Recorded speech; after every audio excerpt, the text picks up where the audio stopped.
नमस्कार मित्रों। विगत समय में कुछ घटनाएं ऐसी आई हैं जो मन को एकदम झकझोर देने वाली हैं। जैसे कि सिलीगुड़ी पश्चिम बंगाल में माता द्वारा संपत्ति में हिस्सा न देने की वजह से पुत्र ने माता की निर्मम हत्या कर दी। वैशाली बिहार में मनबुद्धि भाई की संपत्ति हड़पने पर तुले संजीव शुक्ला ने विरोध करने पर बड़े भाई सुभाष शुक्ला की हत्या कर दी।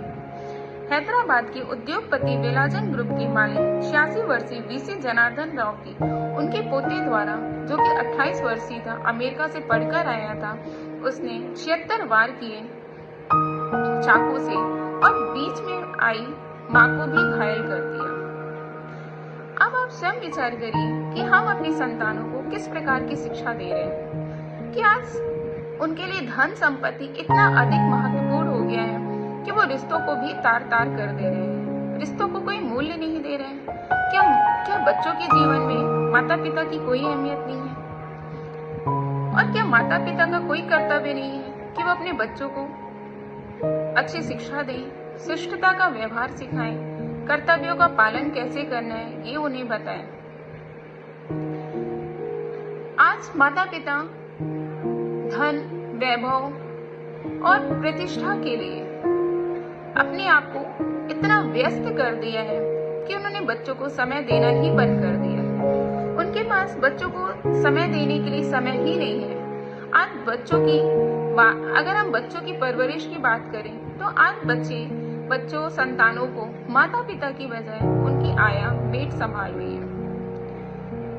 जब माता पिता अपने बच्चों को समय ही नहीं देंगे, उनको परिवार में किस प्रकार से रहना है इस बात की शिक्षा ही नहीं देंगे, दादा दादी के साथ किस प्रकार का आचरण करना है, चाचा चाची के साथ किस प्रकार से रहना है, ताऊ ताई के साथ कैसा व्यवहार करना है, जब हम उनको ये सब बातें नहीं बताएंगे तो वो बड़े होके क्या बनेंगे? क्या बड़े होके वो अपने कर्तव्यों का पालन कर पाएंगे? आप स्वयं विचार करिए। आज हम मंदिरों में श्री राम की पूजा तो करते हैं, बट उनका जीवन कितना आदर्शमय था क्या हमने अपने बच्चों, अपने संतानों को बताया? जिन्होंने अपने पिता की आज्ञा का पालन करने के लिए चक्रवर्ती सम्राट को भी त्याग दिया था और वनवास चले गए थे, और उनके छोटे भाई लक्ष्मण जी ने भी वही मार्ग अपनाया। और जब भरत जी को अपने भाइयों के बारे में ये समाचार मिला कि मेरे दोनों भाई और मेरी माता, मेरी भाभी समान माँ वनवास चली गई है, तो मैं इस सिंहासन में बैठने के योग्य नहीं हूँ। और उन्होंने भी आश्रम में उन्होंने भी राज्य से बाहर एक कुटिया बना के अपना जीवन यापन किया, और उन्होंने शपथ ली कि जब तक भैया 14 वर्ष के बाद अयोध्या नहीं आएगी तब तक मैं यहीं रहूंगा, और अयोध्या आने में 14 वर्ष से एक भी दिन उन्होंने अगर देरी करी तो मैं अपने जीवन का अंत कर दूंगा।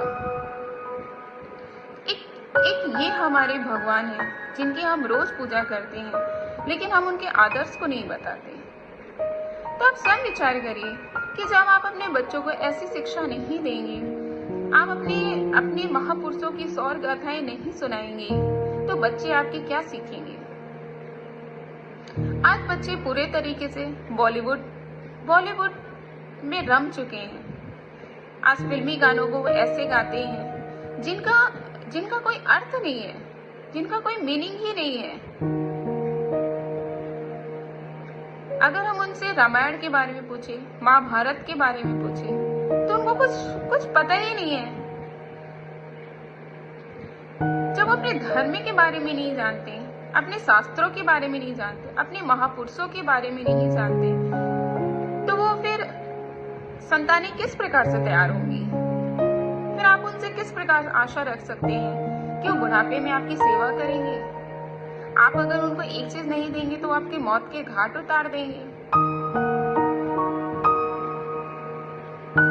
तो मैं आपसे कहना चाहूंगी कि आप सब विचार करिए कि आप किस प्रकार की परवरिश अपने बच्चों की कर रहे हैं, आप क्या शिक्षा दे रहे हैं उनको।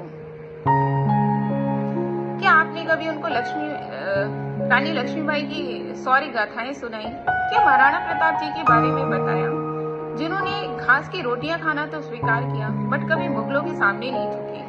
क्या आपने पद्मावती की जौहर गाथा सुनाई कि जिन्होंने अलाउद्दीन खिलजी उस पापी से बचने के लिए उन्होंने 16,000 रानियों के साथ जौहर दे दिया था? क्या आपने उनको कभी बताया कि भगत सिंह, सुखदेव, राजगुरु ने मात्र 18 वर्ष की आयु में देश के लिए, वतन के लिए अपना जीवन न्यौछावर कर दिया था? जब आप उनको ये सब गाथाएं नहीं सुनाएंगे, पुस्तकों का अध्ययन नहीं बताएंगे, तो आप अपने बच्चों से, अपनी संतानों से क्या उम्मीद रखते हैं कि वो आपके बुढ़ापे में सेवा करेंगे, वो आपकी बात सुनेंगे? आप स्वयं विचार करिए कि आज अपनी संतानों को आप किस प्रकार की परवरिश दे रहे हैं। धन्यवाद।